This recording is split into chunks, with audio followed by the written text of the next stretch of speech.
नमस्कार दोस्तों, आप देख रहे हैं एसीपी न्यूज। खबरें आपकी, आवाज आपकी। देखते रहिए एसीपी न्यूज।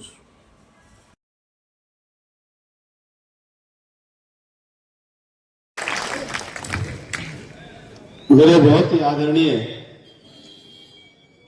और हमारे इस पूरे हरियाणा प्रदेश के बहुत ही वरिष्ठ, सुलझे हुए, अनुभवी, विद्वान और जमीन से जुड़े हुए और जनता से जुड़े हुए और छत्तीस बिरादरी के साथ जिनका अपना प्यार सदा रहा और जिनको हमने राजनीति के अंदर, जिनके पांव में बैठ करके हमने राजनीति शुरू की, जिनके साथ राजनीति हमने पहले कदम चले, ऐसे हमारे नालनौंद के वर्तमान में विधायक और आप सबके सहयोग से 8 अक्टूबर को सफीतों के विधायक आदरणीय दादा रामकुमार गौतम जी, सम्मानित पूर्व चेयरमैन बाबा महावीर शर्मा जी, हमारे जिला परिषद चेयरमैन भाई सोनू सियाब डाटा जी, मेरे बड़े भाई साहब वीर सेन जी, हमारे कुलदीप जी ब्लॉक समिति के चेयरमैन, आजाद शर्मा जी हमारे मंडल अध्यक्ष, मेरे बड़े भाई साहब व्रतपाल जी और सारे यहां पर उपस्थित आदरणीय दादा रामकुमार गौतम जी के परिवार के अपने अजीज, अपने सदस्यगण और मेरे भारतीय जनता पार्टी के साथ में आए हुए सभी वरिष्ठ नेतागण, पदाधिकारीगण, कार्यकर्तागण, मेरे बहुत सम्मानित पिता तुल्य बुजुर्गों, नौजवान साथियों, पत्रकार और छायाकार मित्रों, सबसे पहले तो मैं आदरणीय दादा रामकुमार गौतम जी का भारतीय जनता पार्टी में ज्वाइन नहीं किया, इन्होंने रीज्वाइन किया है, दोबारा से शामिल होने के लिए। जिस पार्टी को उन्होंने खड़ा किया है, जिस पार्टी के जिला अध्यक्ष रहे, जिस पार्टी का जब कोई लेवा देवा नहीं था, जब मोदी जी संगठन मंत्री थे, उस वक्त इन्होंने हिसार जिले के अंदर पार्टी को एक एक गांव में वो पौधा लगाने का काम जिन्होंने किया था, ऐसे आज स्वयं अपने परिवार के अंदर वापिस आए हैं, परिवार के मुखिया के रूप में वापिस आए हैं। और अब तो गोटे भी रिपेयर है और फेफड़े भी ठीक से। दादा लोग कहते बोला भाई जानदा जानदा, दादा कड़िया नहीं जानदा ना तो सफीदो जानदा ना ऊपर जानदा ही, बहुत टाइम बच रहा है। महाराज सेवा बढ़ेगी तो दादा की शताब्दी हम मनावांगे आपके आशीर्वाद से, आपके सहयोग से। और सफीदों की तो जीत हो चुकी है, सफीदों तो आपके नाम से ही जीता गया है, सफीदों का कमल फूल खिला गया। जितने भी सफीदों, मेरे भाई साहब डॉक्टर धूप सिंह जी रहे लंबे समय एनिमल हस्बेंड्री में, बोले 22 साल की सर्विस आ रही है, बोले मैं साथ चलूंगा। और मैं वहां से लोगों से बात करके ये आवाज आ रही है कि सफीदों में तो भाई एक तरफा जीत होने वाली है, सफीदों में कोई मुकाबला नहीं। तो मैंने डॉक्टर साहब को कहा आप साथ चलियो, आप नालनौंद जो है ना, ये 1 अक्टूबर के बाद वोटिंग करने के लिए आइयो, बस बाकी नहीं, सफीदों में रहियो, वहां सफीदों में हमने पूरा काम करना है।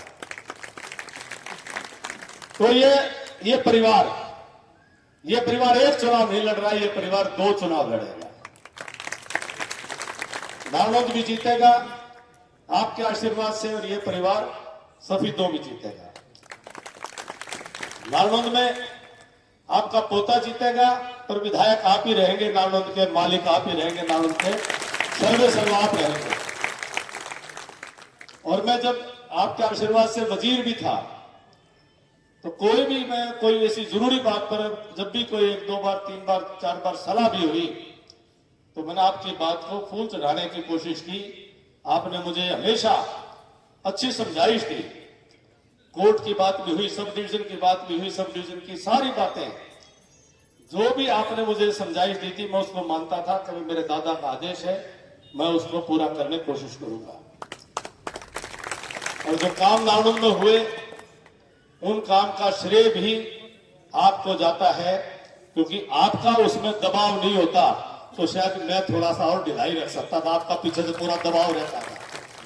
उन कामों का श्रेय भी आपको जाता है, जो आपके मन में टीस रही है, हमेशा दर्द रहा है। एक इतने पढ़े लिखे जो 70 के दशक के अंदर पंजाब यूनिवर्सिटी चंडीगढ़ के लॉ ग्रेजुएट रहे हों और हमारे जैसे हल्के के अंदर जो शुद्ध ग्रामीण इलाके के अंदर जिन्होंने अपने सारी चंडीगढ़ की पढ़ाई को एक तरफ रख करके और गांव के एक एक गरीब से गरीब आदमी के साथ दिल जोड़ने का काम 50 साल की राजनीति दादा गौतम की है।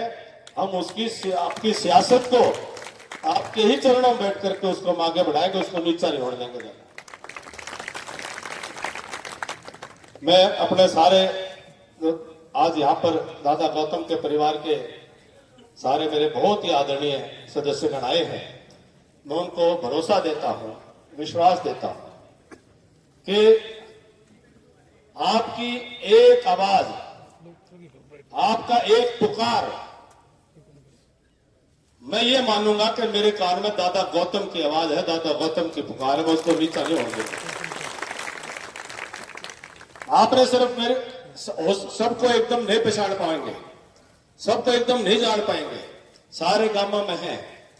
आपसे हाथ जोड़ के विनती यही है कि अगले 30 दिन, आज 5 सितंबर है और 5 को हमारा वोटिंग का दिन है, 5 अक्टूबर को, तो मेरा आप सबसे गुजारिश है 30 दिन गांव गांव के अंदर बार बार प्रचार के लिए आना होगा।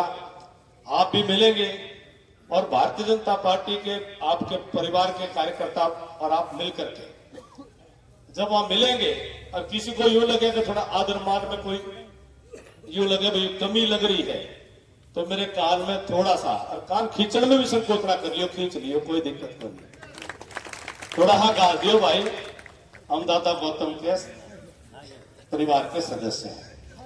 आपको महसूस होगा कि मैं आपका आदर जो है, उसी वक्त आपको महसूस होगा कि मैं आपके अंदर दादा गौतम को देख रहा हूं।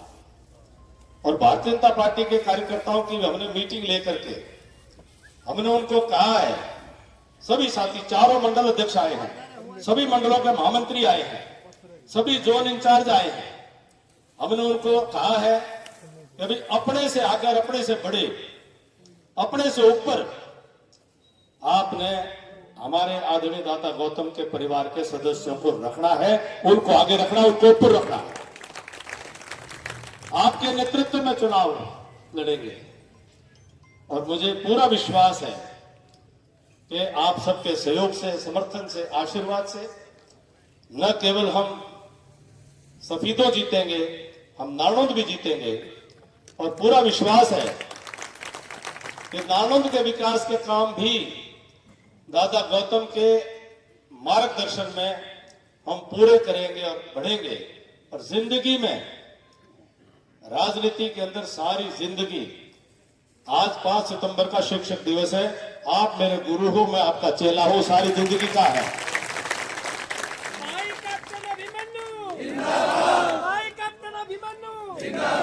देखो भाई रजत जी तो बहुत होनहार व्यक्ति हैं, बहुत काबिल भाई हैं और बहुत ऊंचा उनका भविष्य है, बहुत आगे उनको जाना है।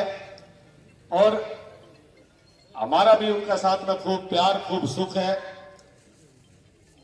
रजत जी निश्चित तौर पर मैं भी आपका बेटे की तरह से, आपका पोते की तरह से सदा आपके साथ में खड़ा हूं। तो मैं इतना निवेदन करता हुआ ज्यादा समय नहीं लूंगा कि मैं सभी से आशीर्वाद मांगता हुआ और दादा के चरणों में अपने आप को पूर्ण समर्पण करता हुआ मैं सारे इस परिवार का आशीष मांगता हूं। आप सभी का निवेदन है कि हर गांव के अंदर कमेटी बना करके, सिस्टम बना करके, दादा जैसे बताएं, आपस में कोऑर्डिनेशन करके चुनाव लड़े।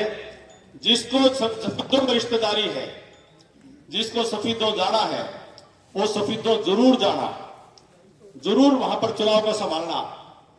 यहां का काम भी पक्के रखते रहना और वहां का काम भी करना। हम दोनों जगह चुनाव लड़ेंगे। जब सफीदों गया हुआ है तो कोई उलाना नहीं, मेरा एक काम है वहां पर भी जो सफेद हो जाएगा। मैं आदरणीय दादा को पुनः प्रणाम करता हुआ आप सभी का बहुत बहुत धन्यवाद करता हूं। मैं एक बात भाई भूल जाता बताना चाहता हूँ, मेरे कैप्टन साहब को बता दिया था। मुझे मनोहर लाल खट्टर ने स्पेशल कहा कि गौतम साहब अब की बार कैप्टन अभिमन्यु को जिताना कैप्टन बुलाओगा तो आऊंगा, बिना बुलाया तो धंधा करूँ। तो कोई भाई मन में ना सोचियो कि किसी में भी हमारे में कोई फर्क है। दूसरी बात, तो ये रोड़ा माच रहा है, बहुत लोग कहते हैं कि कांग्रेस आवेगी। सुनो, पिछली बार मैंने ये कहा था रोहतक में, भगवान के अलावा था, मगर भाई बीजेपी की 40 सीट से फालतू नहीं आऊंगी, सरकार जो बनेगी हमारे सहयोग से बनेगी। पिछली बार कहा था ना, इस बार कह रहा हूं 50 से कम एक भी घाट बीजेपी की नहीं आओगी। तो ये रुका पड़ रहा है ना कांग्रेस, ये कांग्रेस रोज डाउन जागी, देख लेना। हुकूमत बनेगी बीजेपी की और नायब सिंह सैनी बनेगा मुख्यमंत्री और कैप्टन अभिमन्यु बहुत ही पावरफुल मिनिस्टर बनेगा। सरकार की कायद आई कैप्टन अभिमन्यु। अब की बार दो मंत्री बढ़ाएंगे लानौन के। तो भाई खुश होके जाइयो और किसी की बात में आने की जरूरत नहीं। नारनौंद में एक बात और सुन लो भाई, इस गांव ने मेरे को बहुत दिया है, कसर नहीं छोटी। चौधरी वीरेंद्र सिंह बहुत पावरफुल टिकट लाए थे। 77 में मैं जिताया था, 82 में मैं जिताया था, हल्के में एमएलए वो बनाया था 87 में, नारनौंद में मैं जीता था, इस गांव में आप लोगों ने जिताया था। और भाई एक बारी आ रहा था 40 वोटों से, तो भगत सिंह बना था। बोला भगत सिंह रेतली काली चाली का बंटवारे। चौटाला साहब ने जो पराकाष्ठा की, क्या कहूं, बूढ़ा हो गया वो, कहना नहीं चाहिए। वो जिस थाली में खाओ खोकर उसे में छेद कर देता है। समझौता बारह गले और भगत सिंह खड़ा कर दिया। खैर चलो, इस गांव ने बहुत कुछ दिया भाई। सरपंच जी, मेरे पिता सरपंच, दादा सरपंच, ब्लॉक समिति के चेयरमैन, जिला परिषद के मेंबर, कसर नहीं छोड़ी भाई। मेरे दाग ना लगा दियो। गांव वालों से विशेष तौर से कह रहा हूं, सारे आ रहे हो, बहुत इस गांव में बहुत ही तगड़ी, मेरे से भी तगड़ी जीत होनी चाहिए कैप्टन अभिमन्यु की, मेरे से भी तगड़ी, क्योंकि वो तो मेरी अकेले की वोट थी। वोट इसने भी बहुत इकट्ठी कर रखी है, तो दोनों मिला के और को बचता कुछ नहीं है। कई तो बोले एक दिन मेरे बंधु बोला जी वो फलाना मिला था, इनका तो ईसा टेक्निक है, 15-20 से वोट खिलाफ जाएंगी, काम सारा एक हो गया। अरे बेटे तुम्हारे फेक को जो तेरे पर कुकर हो जाए बोले इस गांव के हम भी कि मैंने इस धरती से हम भी जुड़े हुए हैं भाई। तो भाई आज आप आए, आपका हर कदम मेरे सिर पे रखे है, इस कैप्टन के सिर पे रखे आपका एक एक कदम। और भाई आज से शुरू कर दो, जो ये हवा चल रही है ना गामा में, हमारे कह रहेगा तेरे गांव कैप्टन आ रहेगा। आज सारे गामा में ये खबर मिले कैप्टन हारता है नहीं किसी गांव। ये आपकी जिम्मेवारी है, इसको हर गांव में जिताओ। डॉक्टर हरिचंद ने खास तौर से कह रहे हैं। आप सबने बहुत प्यार से एक बात सुनी और भाई हमारी बात पे अमल करने का आपने जो अपना इरादा बताया उसके लिए बहुत बहुत धन्यवाद। कोई भाई दोबारा कह रहे हूं, प्रसाद लिए बगैर मत जाना भाई। आप सबका बहुत बहुत धन्यवाद।